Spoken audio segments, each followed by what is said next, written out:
Денсаулық үшін бүйректің қызметі өте маңызды, өйткені олар ағзадан қалдықтарды, артық сұйықтарды шығаруға, гормондарды өндіруге және токсиндерді сүзуге жауап береді. Белгілі бір заттардың қанға жүйелі түрде түсуіне байланысты бүйрек уақыт өте келе артық жүктемеден шаршайды. Бұл денсаулыққа әсер етеді. Сіздермен бірге сау ағза арнасы. Достар, біздің каналда 80% адамдар арнаға тіркелусіз қарайды екен. Егер сіз осы видеоны көріп отырсаңыз, арнаға тіркеліп, қолдау білдіріп, лайк басып, қоңыраушаны баса кетіңіз. Сіздің болмаша ғана оп-оңай әрекетіңіз бізді шабыттандырады. Темекі шегу мен алкогольді тұтынудың өзі бүйректің жауы, бірақ олардың жұмысына кері әсер ететін тағы 5 тағам бар. Мамандардың айтуынша ең алдымен тұзды тұтынуды азайту маңызды. Сонымен қатар қызыл ет пен сүтті тұтынуды барынша азайту керек.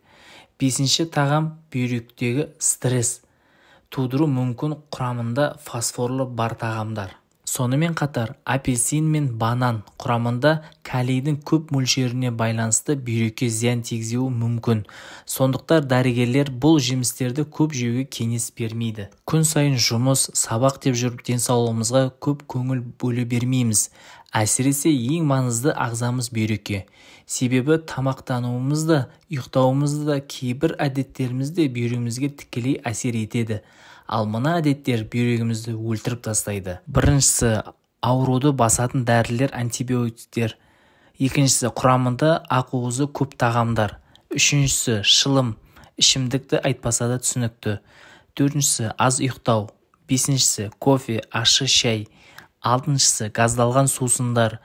Жетіншісі, B6 дәруменінің жетіспеуі. 8.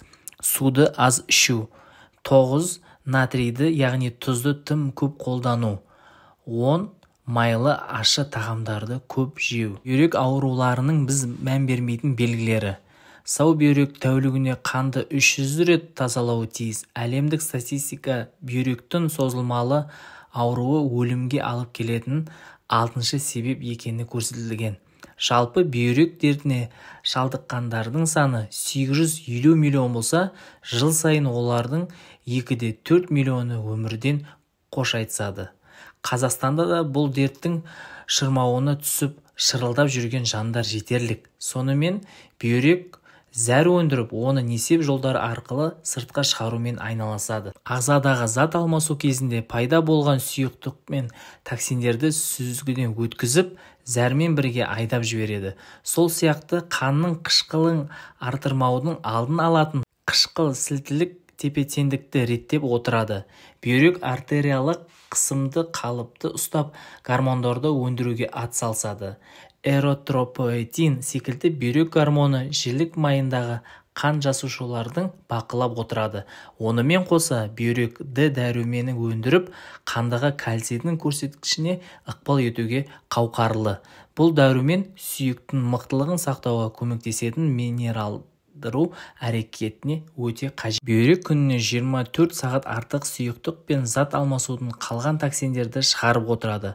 Сау бүйрек тәулігіне қанды 300 рет тазалауға қауқарлы, яғни орташа есеппен 1,5 литр қан әр күн сайын бүйрек арқылы өтіп тұрады. Көбіміз ісу, бас ауруы мен шаршаудың өзі дәрігерге көрінудің алғашқы белгілері екенін біле бермейміз.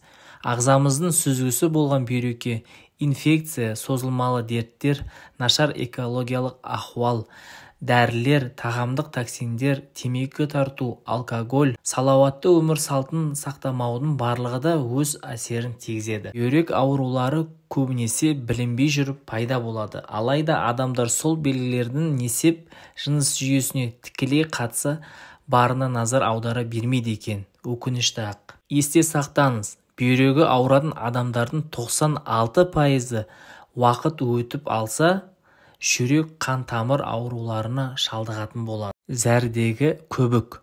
Зәрді қатты қыстап, дәрет сындырғанға көбіктің пайда болуы қалыпты жағдай. ал оған қосымша аурулардың қосылуы алаңдауыңызға жақсы себеп.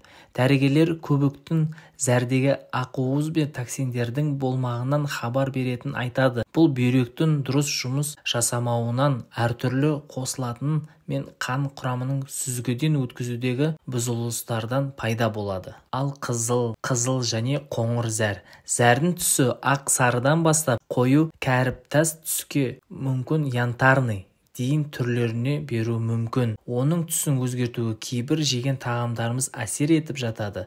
Мәселен, қызылша, жидек, фасоль мен дәрі-дәрмектің зәрді сарғылтып, қоңыр, қызыл тіпті жасыл көкке түске бояп жібереді.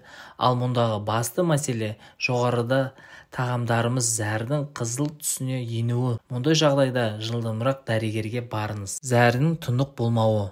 Бұл бүйректегі тастан немесе несеп шығару жүйесіндегі инфекциядан хабар беретін симптом. Тұнықтығының бұзатын тағы бір себеп зәрдің сусыздануы, яғни қоюлануы. Мұндай жайсыздықты байқасаңыз, көбірек су ішуге тырысыңыз. Бірнеше литр сұйықтық зәріңізді қайта мөлдіріп қалпына келтірсе, бәрі дұрыс деген сөз. Егер олай болмаса, міндет түрде нефролог маманның көмегіне жүгініңіз. Бел ауруы. Ауырсыну сезімі арқада пайда болады. Қабырға астында омыртқа жотасының оң және сол жақ бөлігіне беріледі. Ол кейде ішке және жыныс жолдарына дейін жетіп жатады.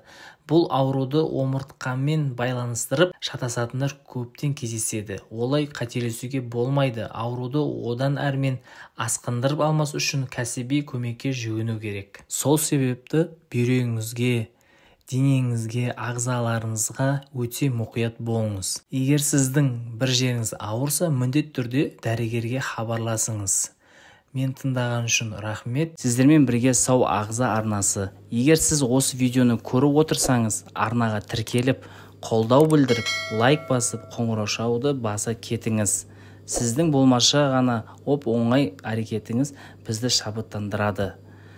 Тыңдағаныңызға рахмет, ешқашанда ауырмаңыз.